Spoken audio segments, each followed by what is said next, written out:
ito po ang binibenta natin sa ngayon ay puro townhouses. Yung tinatawag nating Zen type, no? Zen, Z-E-N. Zen type of townhouses or yung tinatawag nila ngayon na modern type. Okay? So yan po ang overall concept. By the way, no, wag ko kayong magtatanong sa akin kung pwede bang bumili ng lote doon sa mga projects natin. Hindi po. Hindi po tayo nagbibigay ng lot only.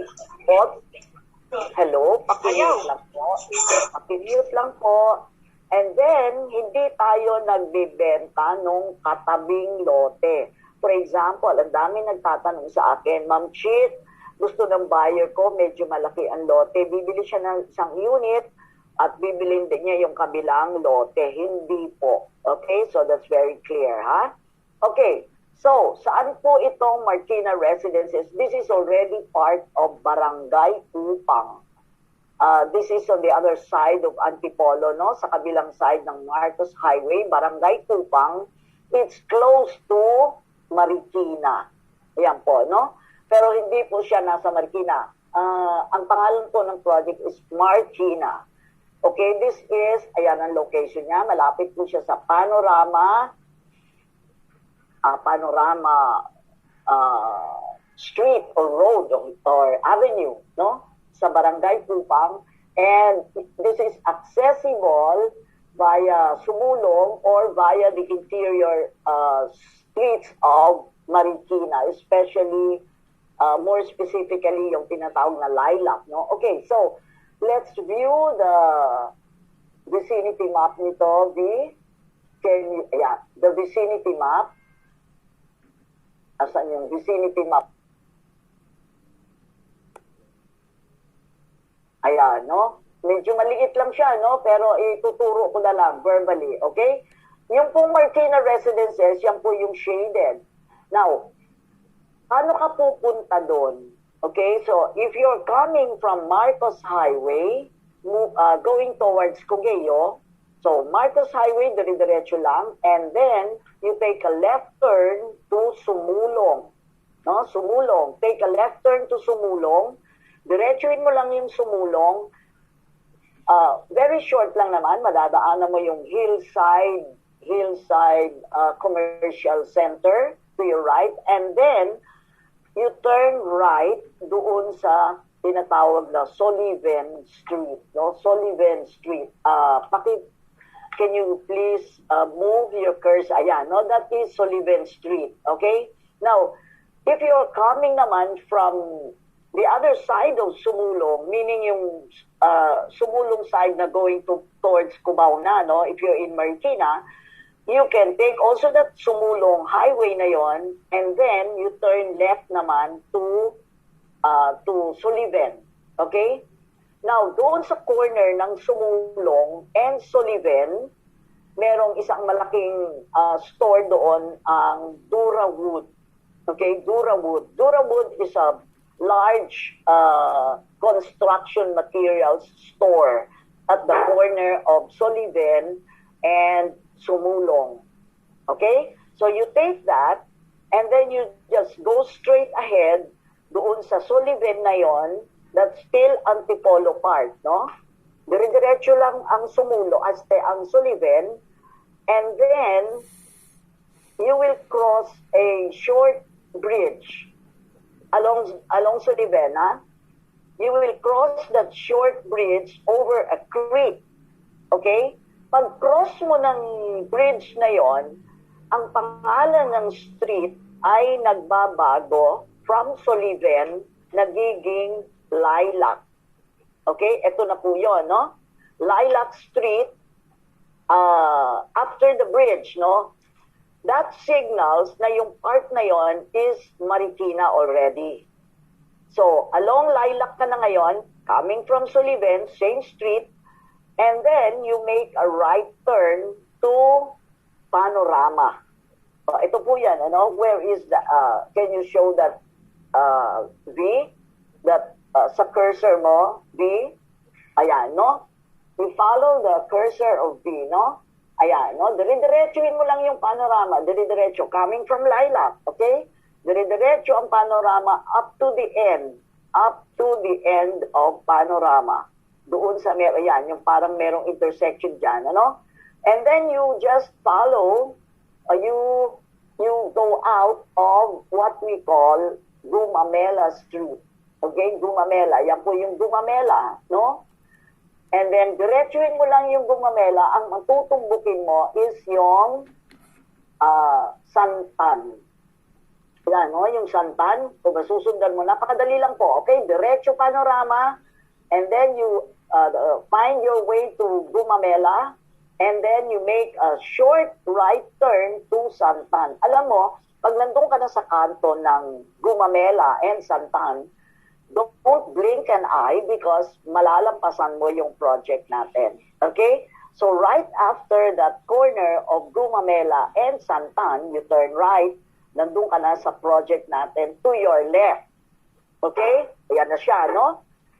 And of course, makikita mo kasi ngayon, we are doing road tracing, no? So wala ka pa makikita doon. Now, ang maganda rito po sa Marquina Residences, no? You have several access points actually. So you're coming either from Marcos Highway or you're coming from Marquina itself. Find your way to Lilac.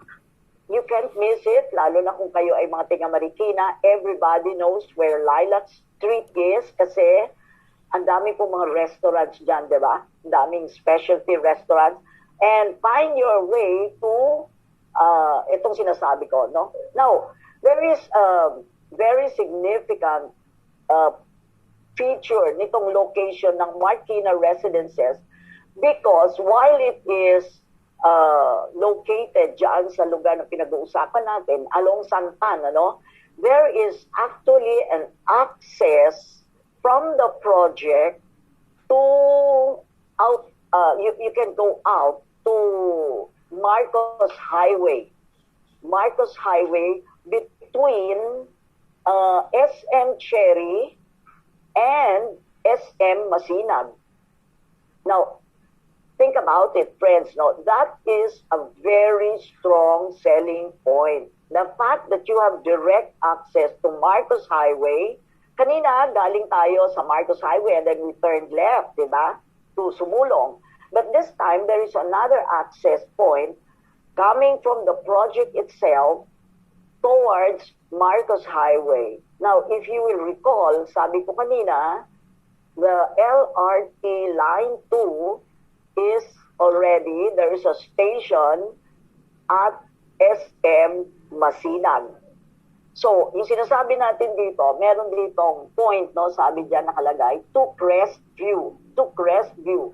Crestview is one of 4 subdivisions dyan sa loob na pwedeng daanan mo if you're coming from Marquina Residences. Along Marcos Highway, yung entry point, no? Okay, so, kung ikaw, for example, dito ka nakatira sa Marquina Residences and your place of work is somewhere in Quiapo or Sampaloc or Santa Mesa, etc. Diba? Sakay ka na lang ng LRT 2 all the way to SM Masinag. And then, from SM Masinag, you can walk to that access point na sinasabi ko, which is called Tox Avenue. Tox Avenue, T-O-C-S, between SM Cherry and SM Masinag. Or, kung medyo tinatamad ka, you take a very short ride and voila, andun ka na. Andun ka na sa entry point na yon. Now, if you have a car, of course, mas lalong malaking advantage, no? Pwede kang tumaan na doon sa loob of Crestview, and then you come out to Marquina Residences. Except on Sundays and holidays, no? Medyo sarado yung access point na yon on Sundays and holidays. But anyway, you have the whole 6 days a week to use that entry or exit point, no? So friends, Ano pang masasabi natin dito sa dito sa Marquina residences nito? It's on a high plane. It's on a high level. So definitely, it is flood-free. Alam mo, ang mga tao, meron silang notion na ang Marikina ay easily gets flooded. No? That's true. But it's not the entire Marikina. Ang mabilis lang magbaha sa Marikina ay yung sa may Tumana. No? Sa may Tumana. Kasi yung Tumana, mababa na yon. And of course, alam na natin yung Providence Village, no? Madaling magbaha yon.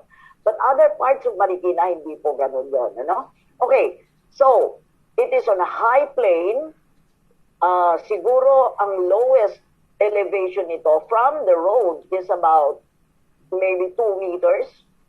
Meaning from Santan, From Santan. Okay? So you can imagine, yung property is ascending, and then, ang maganda doon, pagdating mo doon sa property itself, it is flat. It is flat, no? Now, can you show some pictures of that, V? Yung raw. It's still raw ngayon, ano? Nasa ba yung V? Some pictures of what's going on at Marquina ngayon? Hindi yata ito V, ano? Kasi sementado na to, no? Ito ba V? Ay, yung riprap mo ito. Okay. Ito yung, yeah, okay. Ito po yung road. Itong pinapakita ni V, dito muna tayo V, no? Dito muna tayo V sa inside, no? Dito muna tayo sa loob ng property. Ayan, no? Okay.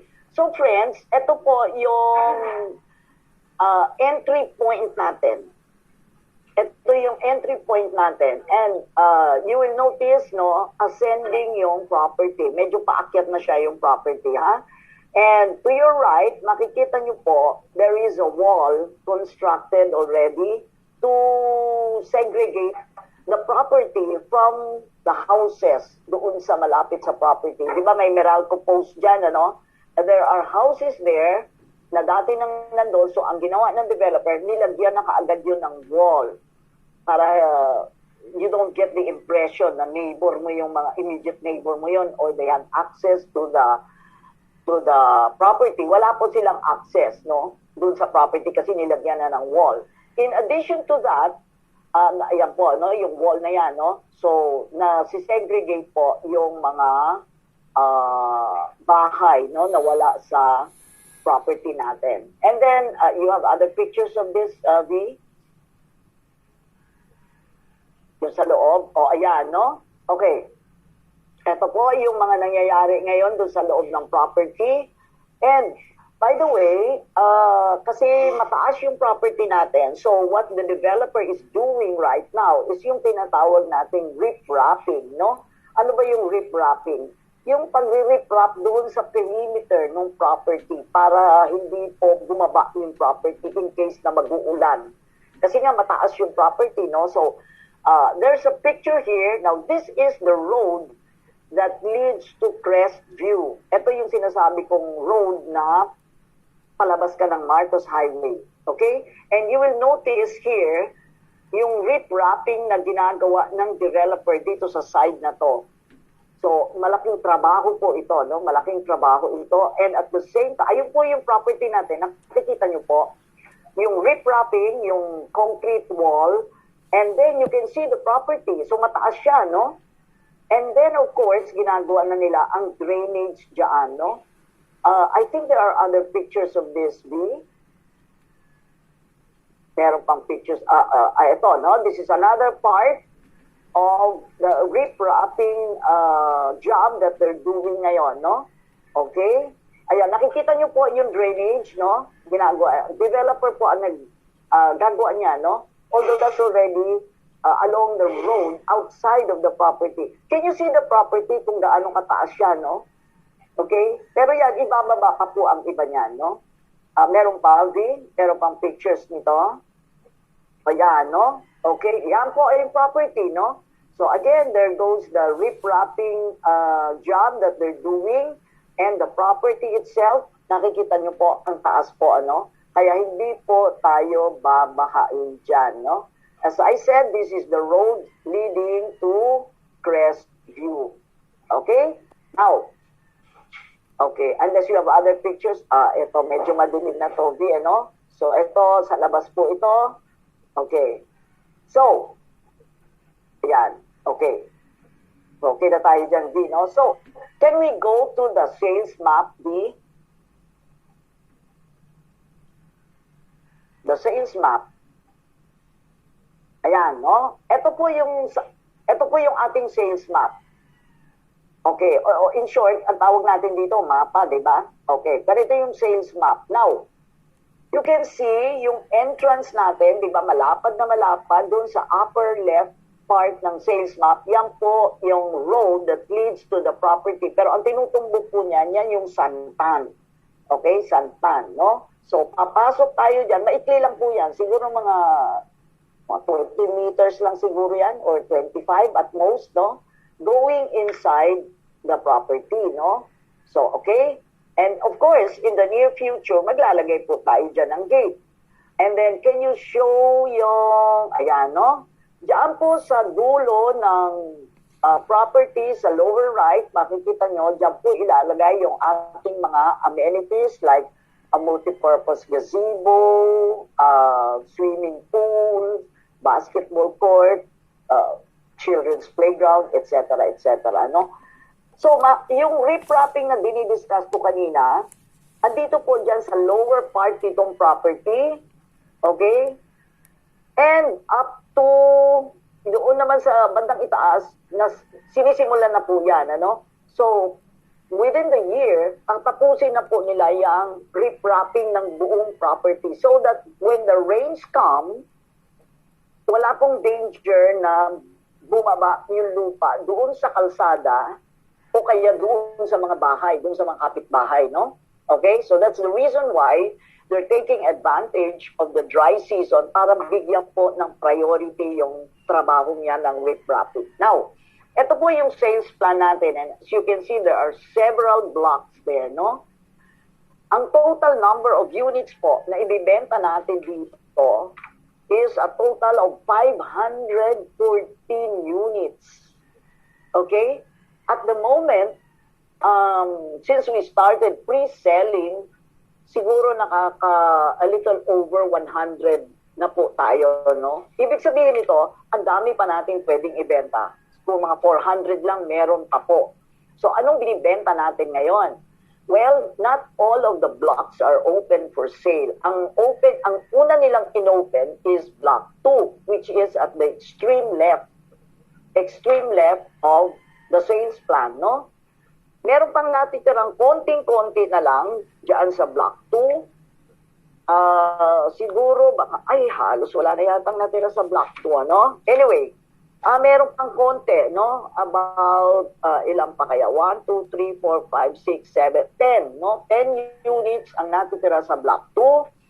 A few units sa block 5. Yung block 5 po, somewhere dyan sa gitna. And then, ang karamihan ng binibenta natin ngayon ay block 6. Okay? Katabi lang ng block 5. Parehong nasa gitna sila, no? So, block 2, block 5, and block 6. Bakit kaya ganon ang order ng pagbibenta natin? Ewan ko po. Pero yun ang una nilang binuksan. Now, based on their practice, kung ano po yung order ng pagbibenta natin, yun din po yung order ng pagpo-construct nila. Okay? So, yun po, no? Now, ang binibenta natin dito, as I said, ay Zen type ng bahay. Ano ba yung Zen type? Yan, ano? So, ito po yung tinatawag nating Zen type ng townhouses. Unlike yung traditional, no? Ito yung tinatawag nilang modern type ng townhouses. Ang standard lot area natin is 50 with a frontage of 5 by 10. So, medyo malapad po, ha? Malapad yung townhouse, 50 by 10. And then, yung floor area natin, including carport and service area, ay 78.3. We have 3 bedrooms, 2 toilet and bath. O, ayan po siya, no? So you can see, ang frontage natin is 5. So, ayan po yung ating standard layout. 3 bedrooms, 2 toilet and bath. And ano po ang deliverables nito, no? Finished siya na ito turn over except cabinets. Okay? So wala po siyang cabinets. But of course, there will be room partitions, may tiles, may exterior painting, interior painting, etc., etc., no? Okay, so meaning, it's livable by the time na i-turn over except cabinets. Okay? Now, magkano naman to? Ang standard price natin ay 3,350,000. When I say standard, meaning ito yung lot area na 50 and floor area na 78. But meron ding mga ibang units na medyo mas mahal, yung tinatawag na beginning of a cluster or end of a cluster, which is around 4.1 million. No? But anyway, pag-usapan natin yung standard, 3,350,000. Ang required down payment is only 20%, with a reservation of 20,000, and the balance of the down is payable in 24 months. No? So magkano yan?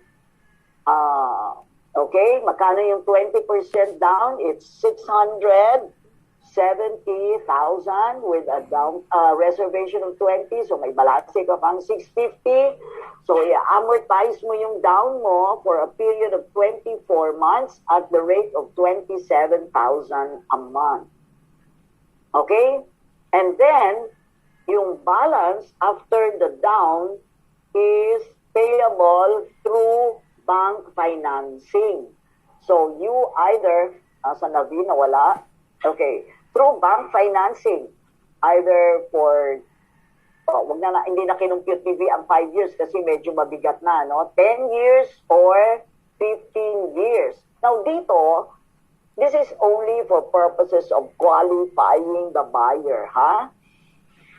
We use 8% per annum interest rate. Although, when the buyer actually applies for a loan and then he gets approved, the rate to be used will be the prevailing rate at the time of approval. Meaning, it could be less than 8%. Okay? But for purposes of qualifying, we use 8% per annum. So magkano more or less ang kanyang monthly amortization? For 10 years, it's 32,000 something. For 15 years, it's 25,000. O, diba, no? Okay? So, paano mo ngayon i-qualify yung buyer mo in terms of income? Kasi, diba, importante, malaman natin yung income para malaman natin kung qualified siya sa bank. And we say, when we say income, meaning combined income ng husband and wife, or yung, meron tayong tinatawag na fiancé account. Ano ba yung fiancé account? Ang ibig sabihin nun, a man and a woman, they are engaged or they have plans to get married in the future, and they would like to buy a unit at Marquina residences already in their names. Okay? So lalabas nun, pareho silang buyers at pareho silang co-borrower or co-owner and co-borrower at the same time. They're not married. They're not married, but they can already buy together, no, as fiancé. Okay, so pwede yun, no? I-combine ngayon yung income nila. Now, you will notice here, meron tayong parang ginawang computation dito kung paano natin ma-determine more or less or ma-pre-qualify yung buyer in terms of income. No? How did we arrive at that? Ang gagawin nyo lang is i-multiply nyo yung monthly amortization sa bank at 8% per annum. No? You multiply the amount by 3 8.3. So, for example, itong 15 years, no? 25,800. You multiply that by 3.3, ang income niya dapat ay 84,000 para mag-qualify siya. Okay? Or yung combined, kung sinasabi kong combined. Pag hindi pa rin pwede, kumuha siya ng co-borrower. Could be a brother, sister, father, mother, no? So, ano lang siya, ha? Horizontal and vertical lang. Hindi pwedeng sa bangko, hindi pwedeng co-maker mo ang iyong pinsan or kaibigan, no? Hindi pwede. Unlike pag-ibig, pwede, no? Okay? So, it's very simple, no? You just compute the monthly amortization using 8% per annum. Now, how do you do that? Well, first of all, friends, lahat ng mga sellers, dapat talaga meron kayong amortization table, no? Universal naman yon. Pinopost na natin yung amortization table. So, either you get it from your upline or you scroll the group chat, nandun po yung ating amortization table. At sinasabi ko nga sa inyo, universal po yon. Ano ibig sabihin nun? Ang ibig sabihin ng universal, galing lang yun sa video, pero magagamit mo yon sa lahat ng kukumputin mo. Makikita mo doon yung tinatawag na fixed factor. So you just multiply the fixed factor at 8%, either for 10 years or 15 years. Multiply the factor na lumalabas doon sa table by the 80% balance. So ma-arrive mo yun. So, katulad dito, ang ginawa nila is yung 80% na balance na 2,600,000 something, you multiply that by the factor and you will arrive at the amortization amount per month. And then, you multiply that by 3.3 para ma-qualify yung buyer. Any questions so far? Any questions so far on how to arrive at the monthly amortization? Okay, so kung wala po, proceed na tayo. No? Now, over and above the contract price, meron tayong tinatawag na miscellaneous fees, no? And to be fair to the buyer, dapat po ito dinidiscuss na kaagad during the briefing, whether online briefing or face-to-face briefing. Ano po yung mga miscellaneous na to, no? Ito po yung tinatawag nating, number one is yung bank fees, no? Bank fees. Ano ba yung, para saan yung bank fees? Alam mo, yung mga bangko, sisingiling ka nila nung tinatawag na MRI, no? Mortgage Redemption Insurance. And yung tinatawag nilang annotation of mortgage. Okay? Magkano yun? That is approximately 2.5% of the amount of loan. Okay?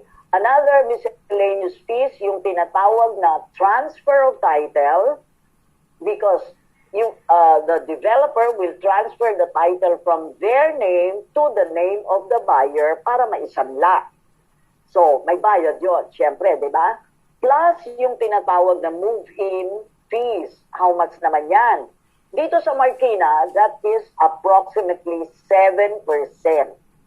Alam mo, in-estimate na nila kaagad yan with the view in mind na magtataas yung mga assessed value, zonal value, etc., etc., no? So, ginawa na nilang 7% yung transfer fees and move-in fees. Now, how do you pay that?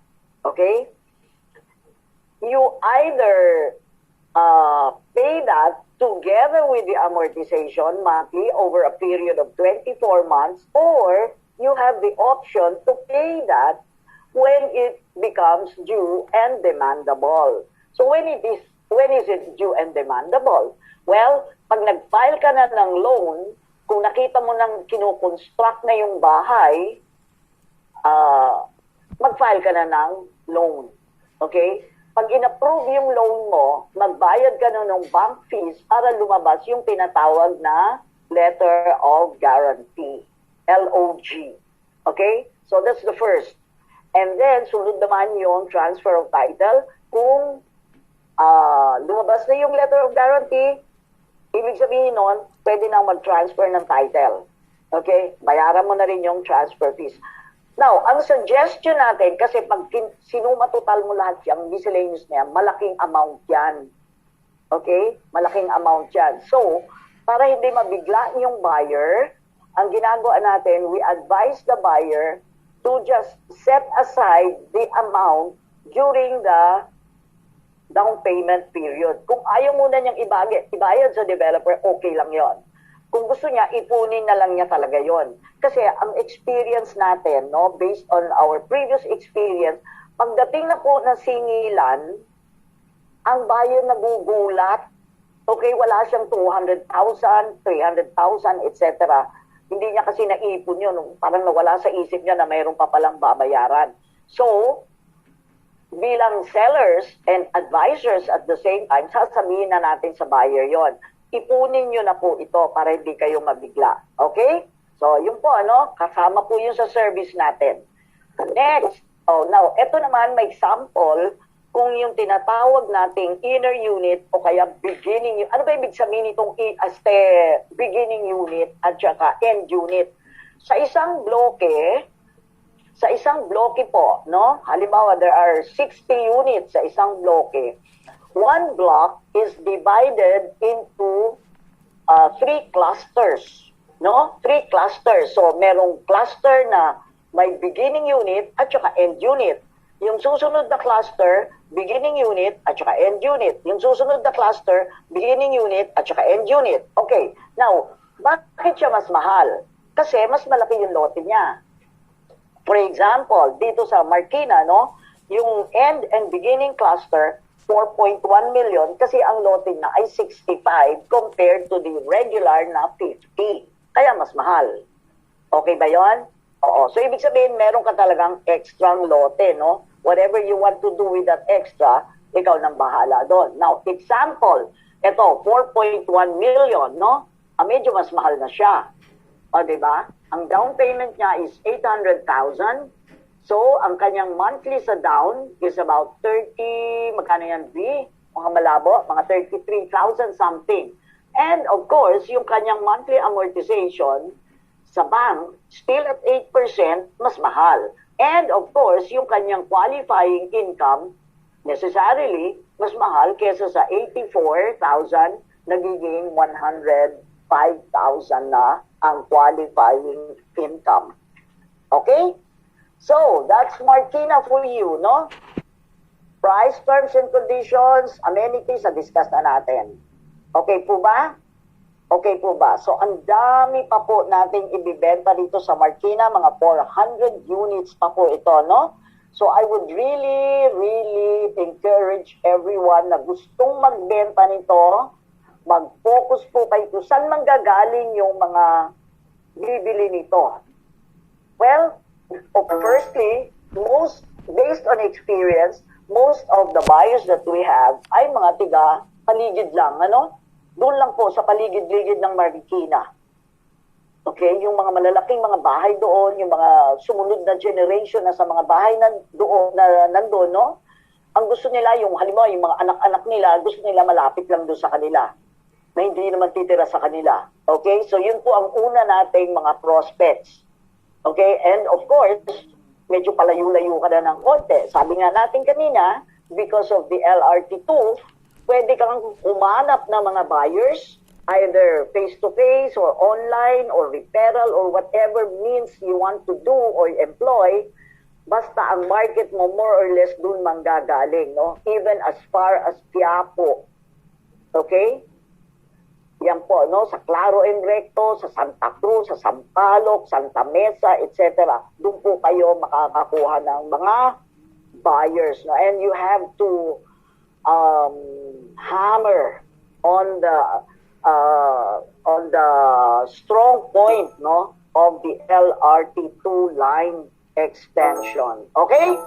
So next, asan po tayo? Anong sunod na pag-uusapan natin, V? Unless there are any questions o gusto nyo mamaya na yung mga questions. Okay, so